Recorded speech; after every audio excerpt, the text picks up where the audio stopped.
Let's just make sure it functions. It's me, Glimby. I'm your friend. Let me out, motherfucker. It's me, GLIMBY! Yeah! Oh, what a show I've got planned for you tonight, boy or girl. Jesus, my back. It's good to be out of my box again. Or is it? Ha ha ha.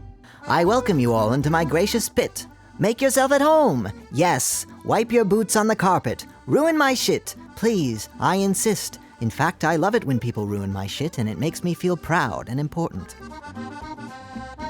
Imagine your whole life dashed to pieces like a big glass ball hurled to the floor by troglodytes. How proud and fancy you will be as they lay there in their own ruins. True luxury, ha ha ha. It's true, you shouldn't leave broken glass around for people to step in. On the other hand, it could be funny. How old are you all? Forget I said that last part.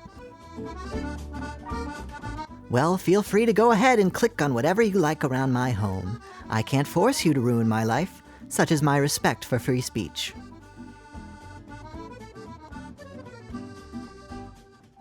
Three generations of Glimbys.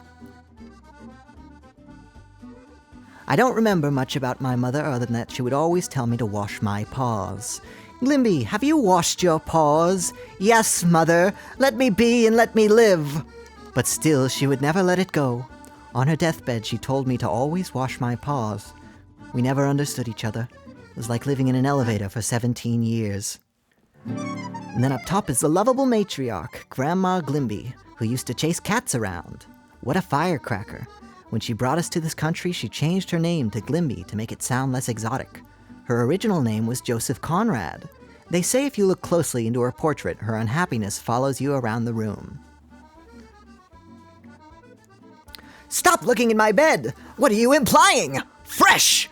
No, I'm only fooling. You may have been too polite to mention, but perhaps you noticed I wear no clothes and possess no genitalia. In fact, one of these things was the price I had to pay for the other, although I can no longer remember which was which. How I love to lie in bed. I had the mattress specially made from an old bar of soap so I can gnaw on it tragically even when I go to lie down. I love to sleep and have strange visions. I dream each night that I'm a magical girl named Glimby, able to grow and shrink to any size. Then I wake up and it's true. I don't know what to feel about that. Yes, that's right. Ruined my home. Oh no, my priceless furniture.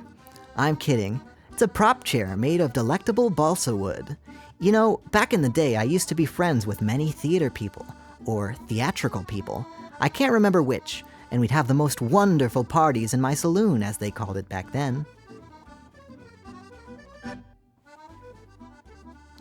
We'd have vigorous, youthful discussions about art and living, and eventually one or all of them would suddenly try to crush me with a chair. And then I pretend to be dead, which I've always enjoyed, and they'd all get scared. Boo-hoo, we've killed poor Glimby. I can't feel a pulse. She shouldn't have pushed me. Boo-hoo-hoo, get the acid, get the saw! We can never talk about what we did. Never! John, I can't go to prison. Sylvia, I can't be without you. Oh, John! Sylvia, kiss, kiss, kiss. And that's when I jump back up. Yeah, it's me! Ha ha ha! Oh, it was very beautiful and moving. We'd all fall around laughing and crying hysterically and throwing up, just like in David Copperfield.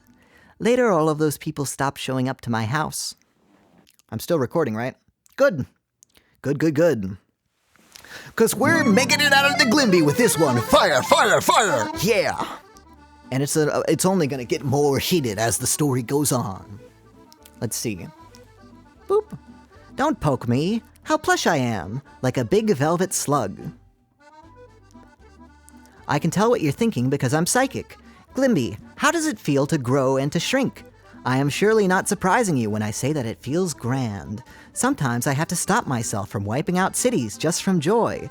Other times I want to shrink down to an ant and become queen of the ants. Sometimes I get so wound up I want to scream and scream.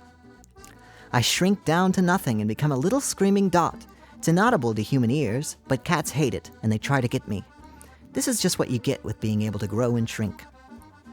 What? What's that? A novel, you say? It's mine? My novel that I left out for everyone to see by accident? Gasp! Gasp! No, you must be mine? Could it really be all mine? Yes, it's true. The wonderful Glimby has decided to be a writer and is already hard on her heels for her first opus, the initial entry in a projected 17-volume cycle provisionally entitled The Song of the Heart. Have you heard it? My Song of the Heart? You'll have to read the novel to find out. The task I've set myself is nothing less than the restitution of the humanist literary project, and if I may say, I think it's going real well. My novel is about a young girl named Tomby who can grow or shrink to any size. She falls in love with a beautiful cavalry officer, and they are arranged to be married. But the cavalry officer's father finds out about her low origins, and enraged, banishes him to a distant posting on the war-torn border of, France. The girl is heartbroken and leaves for a convent in Tuscany. Meanwhile, an exhausted courier arrives at the cavalry officer's ancestral home, bearing a package for the long-lost Duchess of Vigny, spotted at this domicile by a past servant who never forgot those glorious days before the turmoil of the Revolution. Anyway, it turns out they're all actually related to each other, but they can still be best friends. The stylistic difficulties are outstanding, and I predict that in them shall reside my life's work. Currently, I'm revising my notebooks, and I've already found some very powerful stuff. Listen to this. You may have me, John of Patmos, but you'll never have my emeralds. Isn't that super? Isn't it moving? You know, I pride myself on my ability to write dialogue. Yes, it's a sin. This picture is of me and Sarah Bernhardt. I used to go up to her house every week. She had a pet lion that we were all scared of. She loved to watch me grow and shrink. One time I heard her saying to Renard, "This girl, she can grow and shrink." I was very moved and we became close friends. Here's a picture of me from when I went skiing. That's from when I was a famous film star. They called me Little Syria. This is a photo of when I was a member of the rock band Big Black. I played the xylophone. People would always pin me down and say, "Glimby, stop playing that xylophone, nobody can hear it." But I was an essential component of their sound. After I left, the group swiftly fell apart. This picture is from when I was on the competitive monster circuit. Mothra is my role model because she's beautiful and she fights for peace. This one is of me with William James. In his diaries we find, "On the 14th of November, I met Glimby, an enchanting animal with 4 paws who grants wishes." I have no idea where he got that impression, but such is the way of men of genius. And in truth, much of consciousness has already availed to me. Psst! Hello! You're really getting the full tour here, you know? Yes. Have all the fly you like. They're tasty, but you gotta have strong teeth. Please take care of your teeth. For me! For Glimby! I love you! I'd die for you!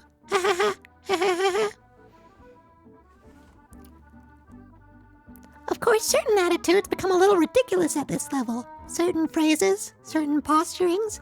At this level of being, one adopts, as it were, a wry face toward the prospect of morality. Come now, we're all insects here. Doesn't this fly have any notion of responsibility? It's true that empathy is a bodily function, but of course this rule applies both ways. No one likes to wake up man-sized, a responsible human, full of wishes and dreams, and think, "I ate flies today." The realms must remain discreet. One draws a veil, as it were, across the scene. Whereof we cannot speak, thereof we must be silent. Don't you think it's rude to watch people while they eat? That's a My Little Glimby doll, but you may have noticed that it's not so lil, so I don't understand that name. It's me, Glimby. Loan me money. This was a tie-in to my short-lived television franchise, Meet the Glimbys, in which I played a lovable Moppet. I made a lot of money from them, but the psychic turmoil was tremendous, and afterwards I wrote a very blistering operetta about a trusting girl able to grow and shrink to any size who is pursued and tormented by evil doll creators attacking her with huge rolls of money. It's me, Glimby. Loan me money. Feel that texture. You may not know it, but it's filled with glue. Farmers use them to trap crows, and it's true that you can snare up to 50 crows with a single Glimby. These dolls became very valuable as a result. If you squeeze her foot, she groans at you. It's me, Glimby! Loan me money! When I'm tired of my little room, I sometimes walk out far to the sea and wait around. It makes me sleepy to be so big, and I'm filled with contentness. My mind becomes diffuse, like spreading smoke, or else split grain. Although I crush things often, I do not know or care. Elephants and whales are frequently gentle, though somnambulant, and possess well-known levels of spiritual enlightenment. The whale shark is the gentlest shark, probably. I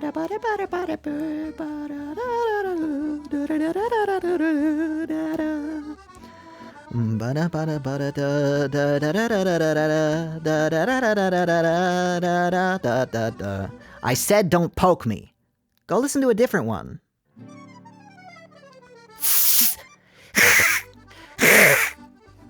I think I already clicked this one.